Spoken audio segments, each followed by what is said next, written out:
Les archives de Radio Espérance. Vous aime, ô mon Dieu, et mon seul désir est de vous aimer jusqu'au dernier soupir de ma vie, jusqu'au dernier soupir de ma vie. Causerie avec un prêtre. Des émissions enregistrées au studio de Radio Espérance au sanctuaire de Ars.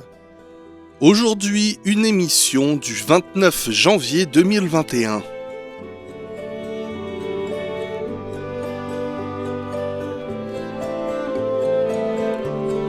Donc ce soir, causerie avec un prêtre et nous parlerons de Notre-Dame de Pontmain. Et donc je me présente, je m'appelle Pierre-Étienne du Châtelet, je suis du diocèse de Saint-Étienne.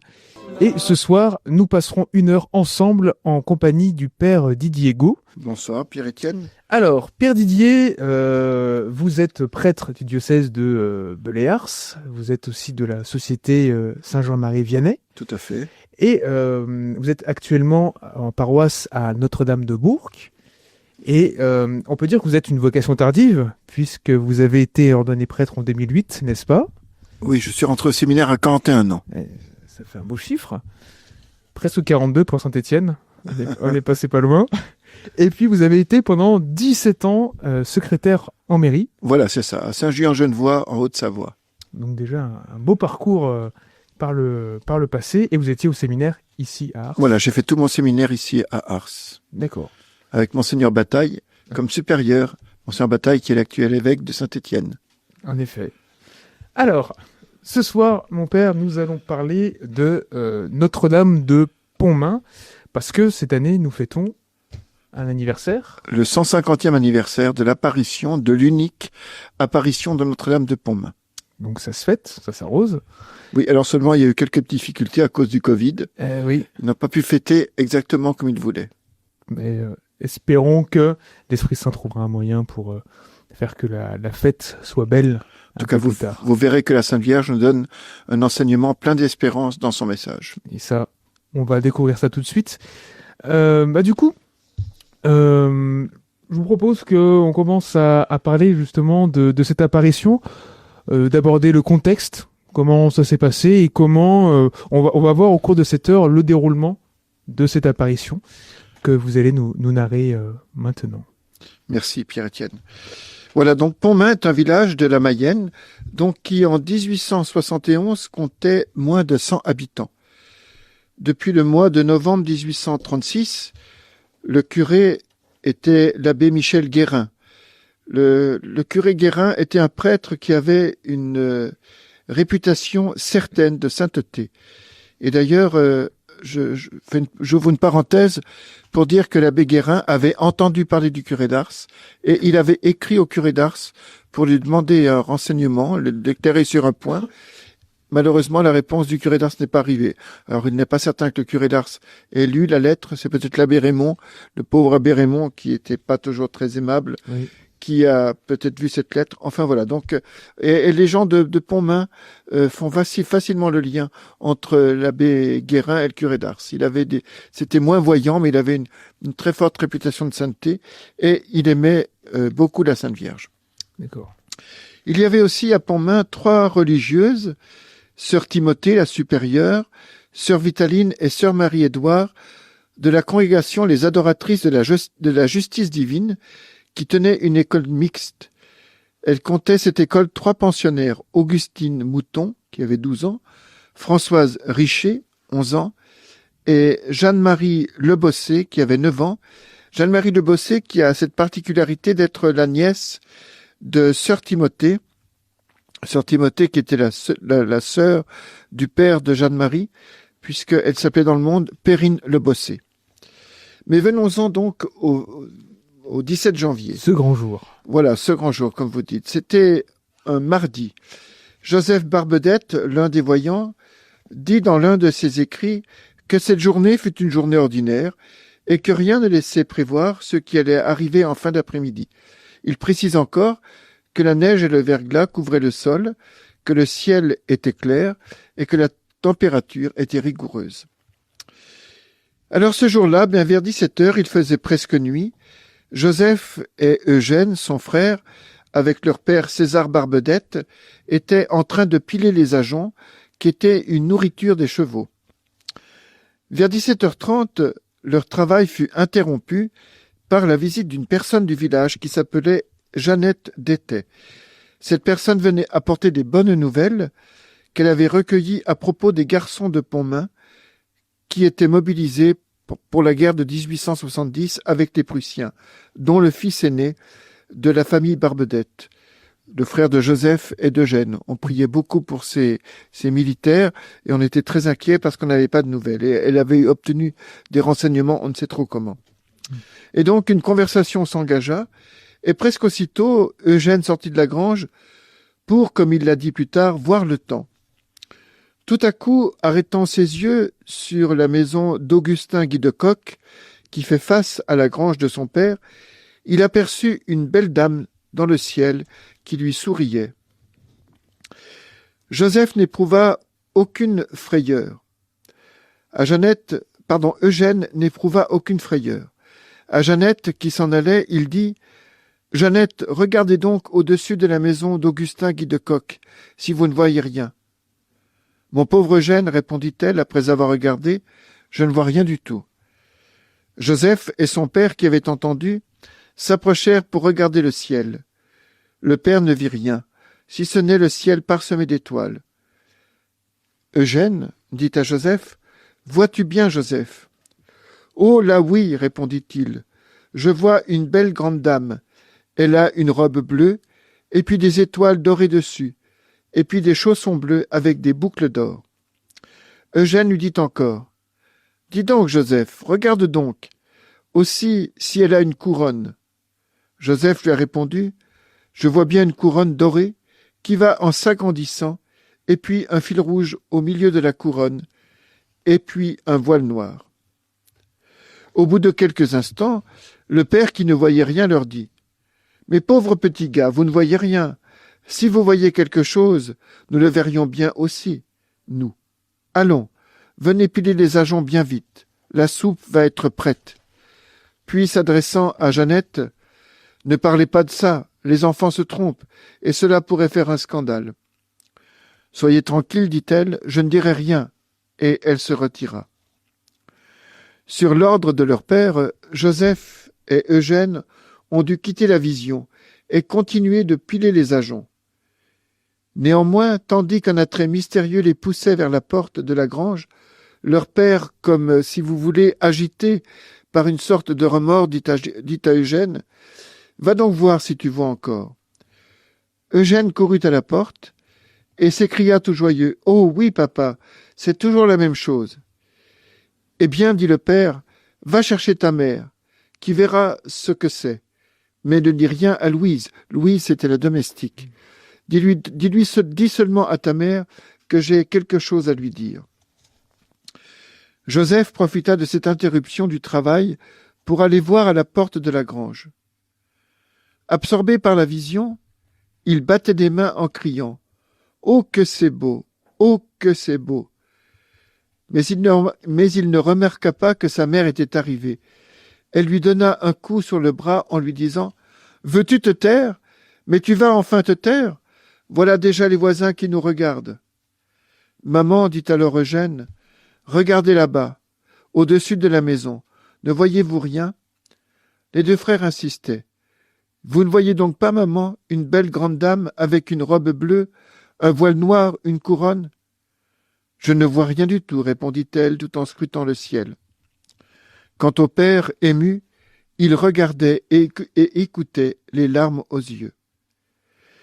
L'idée vint alors à leur mère que c'était peut-être une apparition de la Sainte Vierge. Cependant, elle fit entrer les enfants dans la grange. Ensemble, ils dirent 5 pater et 5 ave. À peine la prière terminée, avec la permission de leur mère, Joseph et Eugène ouvrirent la porte, et puis regarder la belle dame, toujours là et toujours souriante. « Est-ce que vous voyez encore ?» dit la mère. « Oui, maman, c'est tout pareil. » La pauvre mère avait beau regarder avec ses lunettes, elle ne vit pas davantage. « Allons, dit-elle à ses enfants, Vous êtes de petits menteurs, de petits visionnaires. Vous ne voyez rien du tout. Achevez votre travail, je vais finir de préparer le souper. » Obéissants, c'est le cœur lourd que les deux frères achevèrent leur travail. Ils quittèrent la grange pour se rendre à la maison, mais en marchant à reculons, afin de jouir de la vision. « Maman, dit Joseph en arrivant à la maison, pourrons-nous retourner à la grange quand nous aurons soupé ?» La permission ayant été accordée, Eugène ajouta « Soupons vite pour aller voir encore. » « Oui, dit Joseph, et pour cela, soupons debout. » Souvenez-vous, Marie, que de nos souverains remis notre patrie en vos augustes mains. Mère de l'espérance, dont le nom est si doux, protégez notre France, priez, priez pour nous, priez, priez pour nous. La France tout entière a redit ses serments. Vous êtes notre mère, nous sommes vos enfants. Mère de l'espérance, dont le nom est si doux, protégez notre France, priez, priez pour nous, priez, priez pour nous. La crainte et la tristesse ont gagné tous les cœurs. Rendez-nous l'allégresse, la paix et le bonheur. Mère de l'espérance, dont le nom est si doux, protégez notre France, priez, priez pour nous, priez, priez pour nous.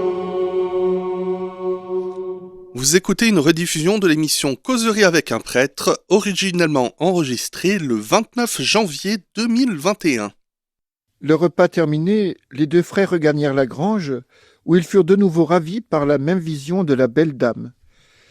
Leur père, qui les suivait du regard, les voyant prier à genoux, dit à sa femme « Les enfants voient toujours la même chose. » Victoire, leur mère, finalement plus intriguée qu'elle ne le laissait paraître, leur demanda de quelle grandeur était cette dame. « Elle est grande comme sœur Vitaline, dirent-ils. » Sœur Vitaline, donc, était la sœur, une des trois sœurs, et elle faisait la classe à Pontmain. Une idée vint alors à l'esprit de leur mère, faire venir sœur Vitaline. « Les sœurs sont meilleures que vous, dit-elle. Si vous voyez quelque chose, elle le verra bien aussi. » Elle alla donc chercher sœur Vitaline et lui dit « Ma sœur, venez donc chez nous, s'il vous plaît. Les enfants disent qu'ils voient quelque chose, mais ni le père ni moi ne voyons rien du tout. » Sœur Vitaline s'en vint donc avec madame Barbedette. Eugène lui indiqua le lieu où se trouvait la vision et lui dit « Voyez-vous bien, ma sœur ?» « J'ai beau ouvrir les yeux, répondit sœur Vitaline, je ne vois absolument rien. » Sœur Vitaline décida alors de rentrer chez elle. Victoire l'accompagna, tout en la priant de ne rien dire de tout cela. Sœur Vitaline le promit, mais, avisant les trois petites pensionnaires de leur école, elle les appela. « Petite fille, allez donc avec Victoire, elle va vous montrer quelque chose. » Elles y allèrent donc, quoique l'une d'entre elles, Françoise Richer, hésitait. Il faisait noir et elle n'osait pas sortir. En les voyant, Eugène, qui était à la porte de la grange, les y appela. Elles y coururent et s'écrièrent ensemble. Françoise Richer, dont le nom vient d'être cité, et Jeanne-Marie Le Bossé, « Oh, la belle dame, avec une robe bleue, et elles donnèrent à leur tour, les détails déjà connus. Je me permets de faire encore une parenthèse. J'ai bien dit Françoise Richer et Jeanne-Marie Le Bossé, car Augustine Mouton n'a pas eu le bonheur de voir la Sainte Vierge. Sœur Vitaline, malgré la promesse de ne rien dire, avait raconté à sœur Marie-Édouard ce qui se passait. Toutes deux vinrent en hâte vers les enfants. Sœur Vitaline leur demanda ce qu'ils apercevaient. « Oh, ma sœur, dirent-ils, nous voyons une belle grande dame avec une robe bleue, toute couverte d'étoiles. » Sœur Marie-Édouard cherchait à voir, en vain. Elle dit alors, « Puisqu'il n'y a que les enfants qui voient, il faut aller en chercher d'autres. » C'est elle aussi qui s'en fut chercher l'abbé Michel Guérin. « Monsieur le curé, dit-elle, venez donc chez le père Barbedette, il y a un prodige. Les enfants voient la Sainte Vierge. » « Un prodige, la Sainte Vierge, répondit l'abbé Guérin, mais ma sœur, vous me faites peur. L'abbé Guérin, rendu muet par l'émotion, s'en vint accompagné de sœur Marie-Édouard et de Jeannette, sa vieille servante. De loin, sœur Marie-Édouard cria aux enfants. « La voyez-vous toujours ?»« Oui, ma sœur. » Au moment où monsieur le curé approchait de la grange, une petite croix rouge de 7 à 8 centimètres se forma sur le cœur de la belle dame. Et dans le même temps, se dessina autour d'elle un ovale large de 10 à 12 centimètres, d'un bleu plus foncé que celui de la robe. À l'intérieur de cet ovale, 4 bobèches étaient fixées. Elles portaient chacune une bougie, 2 à la hauteur des épaules et 2 à la hauteur des genoux. Ces bougies étaient éteintes. D'autres enfants qui se trouvaient là virent la belle dame. Je les nomme. Eugène Friteau, âgé de 6 ans. Malade, il ne resta que quelques instants sur place, à la suite de quoi sa tante le ramena chez lui. Il devait mourir quelques mois plus tard, soit le 6 mai suivant. La petite Augustine Boitin, qui n'avait que 25 mois, vit aussi la Sainte Vierge. Dans les bras de sa mère, elle battait des mains en direction de la vision, en s'écriant en zozotant « Le Jésus, le Jésus !» Enfin, le petit Auguste Avis, 5 ans à peine, eut lui aussi le bonheur de voir l'apparition. « Je vois une belle grande dame, dit-il à son père. Elle me regarde, elle rit. » Le père lui imposa le silence. Mais il voyait son enfant si heureux, si attiré vers la dame, qu'il ne voulut pas cependant le priver de son bonheur. En 1882, Auguste est entré dans la compagnie de Jésus. Il fut entendu qu'il ne parlerait pas de l'apparition, et effectivement, il garda un silence absolu. De novembre 1897 à janvier 1945, il fut missionnaire en Chine. « Oui, c'est vrai, j'ai bien vu la Sainte Vierge », a-t-il déclaré la veille de sa mort, en date du 25 janvier 1945. Alors, merci Père. Donc, on arrive à une autre étape de notre récit, où donc les enfants continuent de voir la Vierge, ça ameute évidemment tous les villageois, et puis il commence à y avoir des manifestations, des croix qui apparaissent, et surtout les enfants qui sont les seuls à voir Marie, alors que les adultes ne le peuvent pas. Donc on voit qu'il y a toute une grande manifestation de Marie. Et que se passe-t-il ensuite ? Alors quand je vous ai raconté un petit peu les enfants qui ont vu la Sainte Vierge, les 4 que nous connaissons bien, Eugène et Joseph Barbedette, Jeanne-Marie Le Bossé et Françoise Richer, et puis les autres, Augustine Boitin, Eugène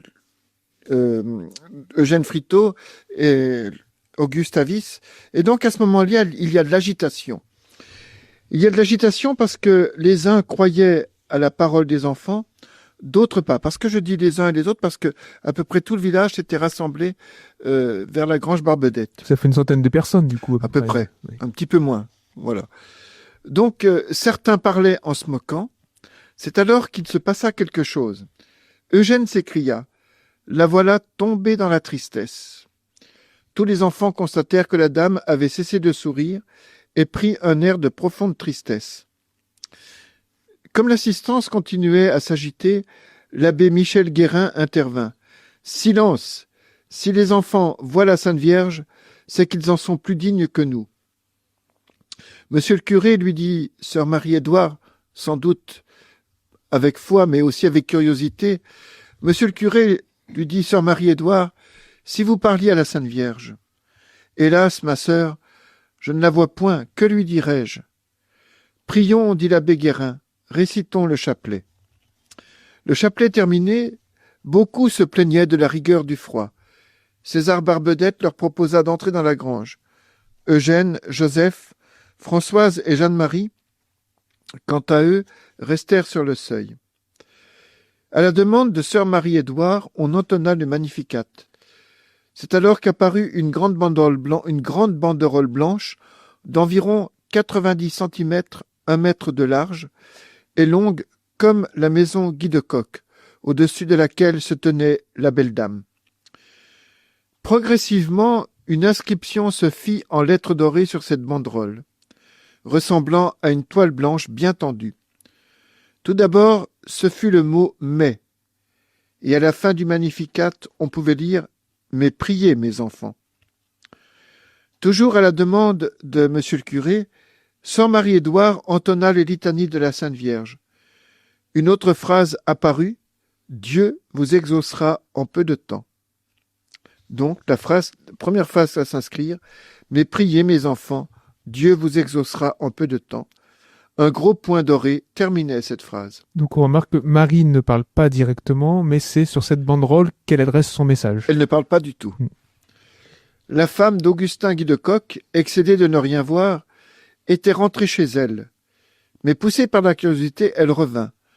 Ne voyant toujours rien, elle dit « Puisque monsieur le curé ne voit rien, que les sœurs ne voient rien, que personne ne voit rien, les enfants ne voient rien non plus.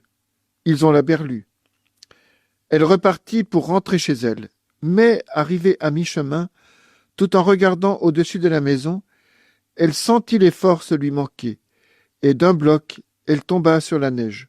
« Le bon Dieu me punit, dit-elle. Ce n'est qu'après avoir prié et renié son incrédulité qu'elle put se remettre debout. Elle voulut traverser sa maison, passer dans le jardin qui se trouvait derrière pour voir si elle ne découvrirait pas l'apparition. Ne voyant rien, elle revint à la grange, où elle resta jusqu'à la fin, priant comme tout le monde.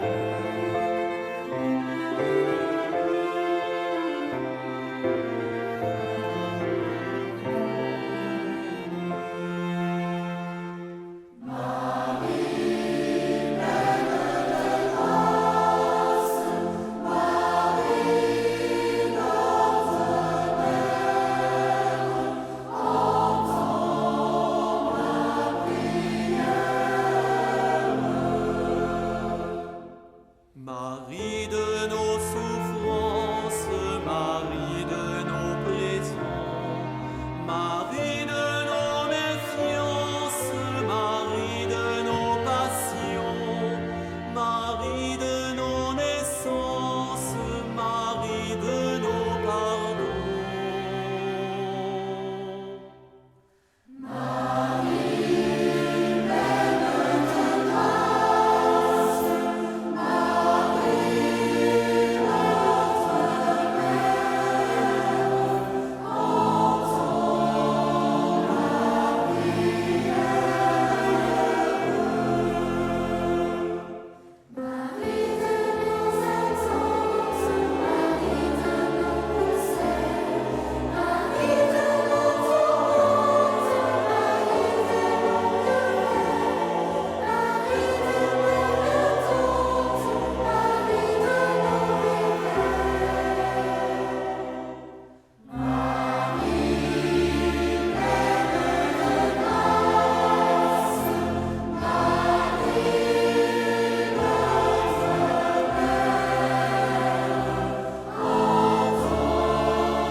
Vous écoutez une rediffusion de l'émission Causerie avec un prêtre, originellement enregistrée le 29 janvier 2021.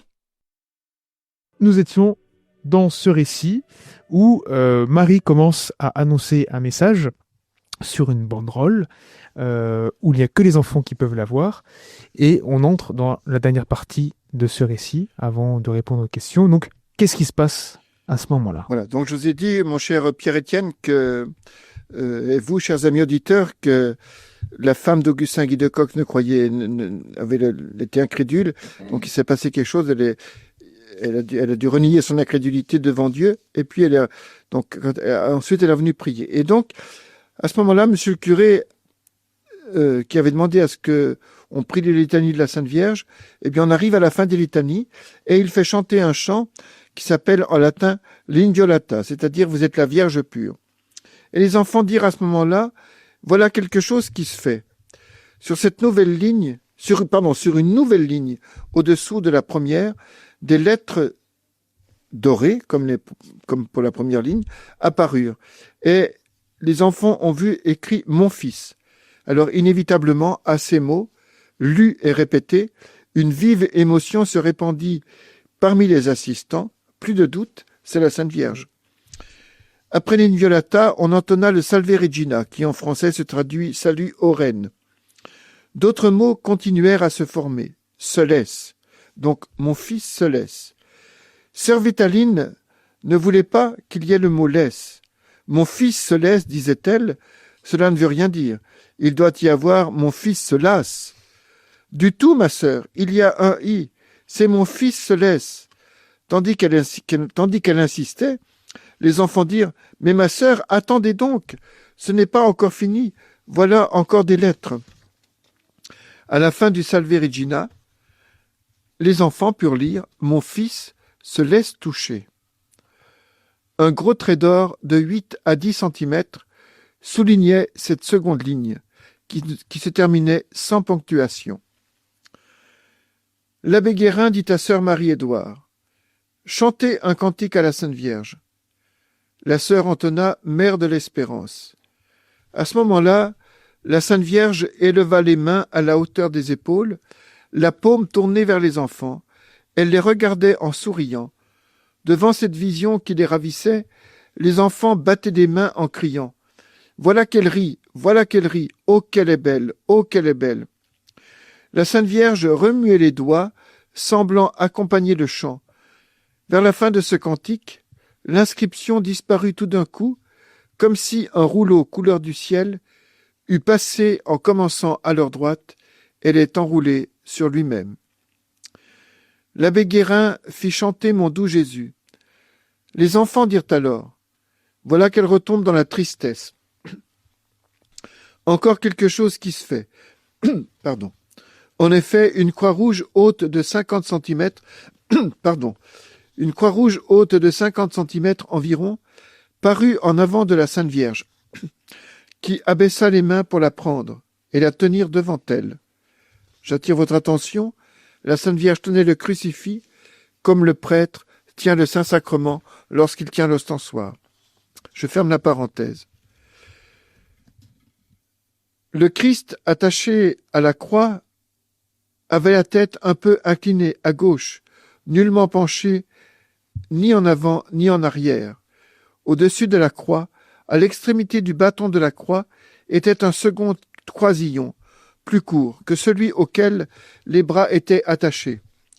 Ce croisillon, large de 7 à 8 cm, était blanc et portait l'inscription en majuscule « Jésus-Christ ». Les lettres étaient hautes d'environ 5 cm. Donc, nouvelle apparition, mais là vraiment, c'est pas une apparition directe de Jésus, mais indirectement par la Vierge, on peut le voir. Parce que le Christ n'était pas vivant sur la croix. Oui. C'était un Christ rouge, plus foncé que la croix. Voilà, mais la Sainte Vierge présente le Christ en croix, et avec l'inscription dessus sur un croisillon blanc, enfin une inscription, un patibule, une petite, je trouve pas le mot qui convient, une petite pancarte blanche, Jésus-Christ. Donc, après que les enfants aient parlé de cela, donc pendant qu'on chantait, excusez-moi, j'ai un petit peu perdu le fil à cause de votre question, mon cher Pierre-Étienne. Pendant que l'on chantait Mon doux Jésus, la Sainte Vierge eut les yeux constamment baissés. Elle regardait le Christ qu'elle présentait. Ses lèvres remuaient, elle paraissait s'unir au chant de pardon des assistants. Monsieur le curé fit chanter l'Ave Marie Stella. Aussitôt le crucifix disparut, les mains de la Sainte Vierge s'abaissèrent et reprirent la position qu'elle avait au commencement. En même temps, deux petites croix blanches de 12 à 15 centimètres de haut et sans Christ parurent plantées sur chaque épaule de la Vierge. Durant ce chant, la Sainte Vierge reporta sur les enfants son regard et reprit son sourire. Mais il y avait dans ce sourire quelque chose de plus grave que précédemment. On avait chanté à peu près toutes les prières que chacun savait par cœur. Après l'Ave Marie Stella, monsieur le curé dit à ses paroissiens: « Mes amis, nous allons faire ensemble la prière du soir. Puis, si la vision continue, nous continuerons de prier. » Sœur Marie-Édouard commença donc la grande prière en usage dans le diocèse. Vers la fin de l'examen de conscience, au-dessous des pieds de la Sainte Vierge et en dehors du cercle bleu, les enfants virent apparaître une sorte de voile blanc, un peu comme un drap, qui partant de là, montait peu à peu, comme en se déroulant devant la Sainte Vierge. Elle avait retrouvé complètement son joyeux sourire. Ce voile, arrivé à la hauteur de la ceinture, s'arrêta quelques instants. Les enfants ne voyaient que le buste de Marie. Le voile reprit sa marche pour s'arrêter de nouveau à la hauteur du cou. Les enfants n'apercevaient plus que le visage souriant de Marie. Après un arrêt un peu plus long que le précédent, le voile continua de monter. Il cacha successivement les différentes parties du visage qui prodiguaient aux enfants ces derniers sourires et ces derniers regards de tendresse. Il s'arrêta encore au bas de la couronne pendant un instant. Enfin, tout disparut subitement au moment où s'achevait la prière du soir. « Voyez-vous encore » demanda monsieur le curé. « Non, c'est tout fini » répondirent-ils. Il était près de 9 heures. Peu à peu, la foule se retira. Eugène et Joseph couchèrent dans la grange comme les autres jours. Et, dit Joseph, je dormis aussi bien que si rien n'était arrivé. Quant à Jeanne-Marie Le Bossé et Françoise Richer, eh bien, elles regagnèrent l'école des sœurs où elles étaient en pension.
Vous écoutez une rediffusion de l'émission Causerie avec un prêtre, originellement enregistrée le 29 janvier 2021. Après avoir écouté le récit des apparitions de Notre-Dame de Pontmain par le père Didier Gaud, nous allons du coup maintenant répondre à vos questions qui nous sont parvenues. Une autre question qui nous vient de Digne, de Joseph, et nous demande en quoi Notre-Dame de Pontmain est-elle actuelle, en quoi peut-elle donner l'espérance à nos contemporains? Alors écoutez, mon cher Joseph, je pense que l'apparition de Pontmain est très, très actuelle en ce sens qu'elle nous encourage à la confiance en la prière. Mais priez, mes enfants, Dieu vous exaucera en peu de temps. Dieu est immuable, donc la parole que la Vierge Marie a dite il y a 150 ans, enfin n'a pas dite, mais cette parole qui s'est imprimée sous ses pieds il y a 150 ans demeure d'actuelle. Dieu est attentif à nos prières.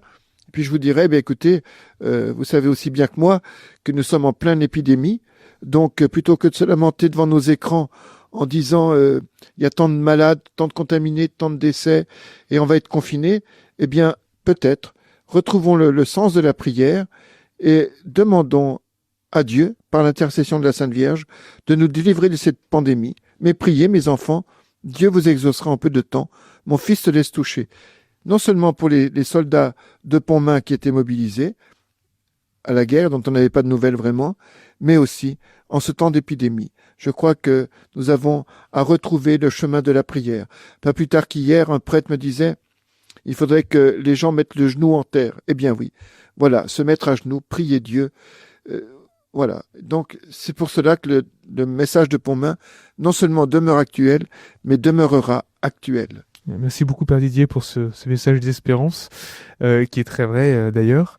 Une autre question, quel livre est-ce que vous nous conseillez pour les apparitions de Notre-Dame de Pontmain? Est-ce que vous avez des références qui peuvent être intéressantes? Oui, j'ai deux références.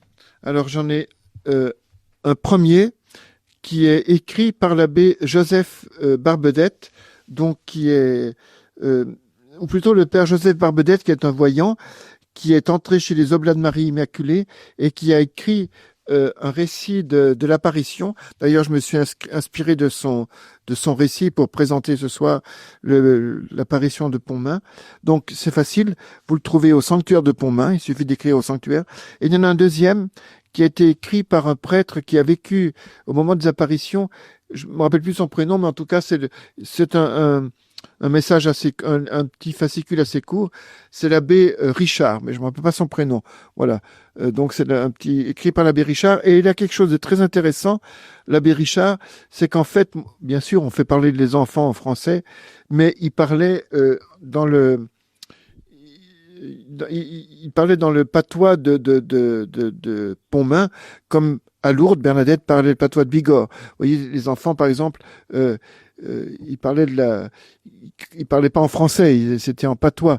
Donc, ils parlaient pas d'Augustin Guy de Coq, ils parlaient par exemple d'Augustin de Coq. Mais voilà, mais ça c'est encore des noms propres. Mais vous voyez, il y a toutes les traductions dans le patois de l'époque. Voilà, donc je conseille ces deux livres à nos auditeurs. Alors nous avons une nouvelle question. Est-ce que Pontmain est un lieu de pèlerinage encore fréquenté aujourd'hui? Ah oui, tout à fait. Oui. Alors évidemment, c'est pas grand comme Lourdes, mais c'est un pèlerinage j'ai su, mais je me rappelle plus. Mais des gens vont en pèlerinage régulièrement. Il y a toute l'année, enfin peut-être pas toute l'année, mais en tout cas pendant la belle saison, il y a des pèlerinages à Pontmain. Et alors j'avais appris il y a quelque temps que dans le diocèse, on trouve assez facilement, vous savez, les croix dans les villages, Oui. On représente assez facilement la croix telle que la Sainte Vierge l'a présentée à Pontmain. Donc cette croix rouge, avec le Christ rouge et la bande blanche dessus avec l'inscription Jésus-Christ. Mais oui, Pontmain est toujours fréquenté, et je pense que ça sera toujours fréquenté aussi. Voilà, parce que Pontmain est un grand... Alors, j'ai un petit peu honte de vous dire ça, parce que moi-même, j'y suis jamais allé. Mais je brûle du désir d'y aller. Alors, je ne sais pas si j'irai un jour. J'ai entendu parler de l'apparition de Pontmain quand j'avais 10 ans, pour les 100 ans. Et voilà, donc c'est là que j'ai connu Pontmain. Et depuis, j'ai envie d'y aller, mais je ne suis encore jamais allé. En tout cas, j'encourage nos auditeurs à y aller. Peut-être qu'on pourrait former un pèlerinage ensemble. Et y aller. Alors, une autre question de Vincent qui nous vient de Gap. Y a-t-il un lien entre les manifestations des âmes du purgatoire et les apparitions célestes de Jésus, Marie ou des saints? Alors, mon cher Vincent, il faut être très prudent en ce qui concerne les apparitions. Aussi bien les âmes du purgatoire, voilà. Alors, je ne doute pas que les âmes du purgatoire ne peuvent pas venir demander des prières. Mais, voilà, je crois qu'on ne peut pas vraiment faire le lien. Et puis d'abord, les apparitions de la Sainte Vierge ou celles de Jésus, il faut bien évidemment tenir compte de celles qui sont reconnues.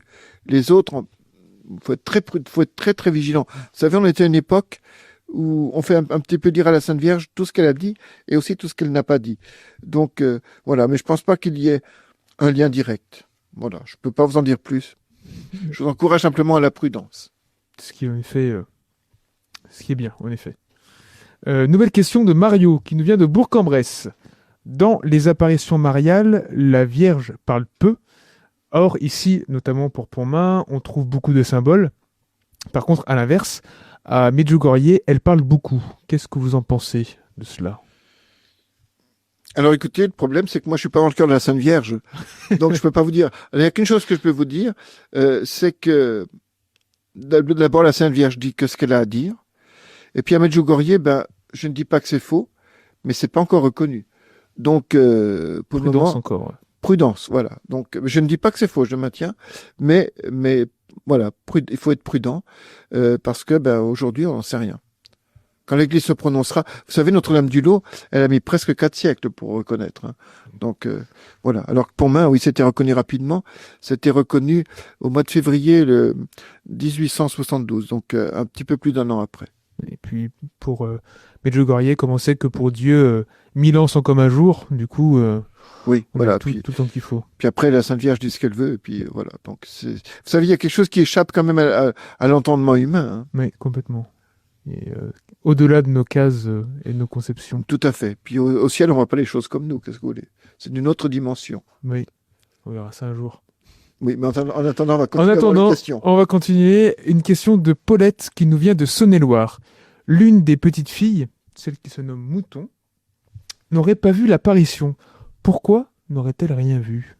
Ce que vous Alors oui, éclairez. exactement. Augustine Mouton n'a pas vu la Sainte Vierge. Mais alors pourquoi elle n'a pas vu?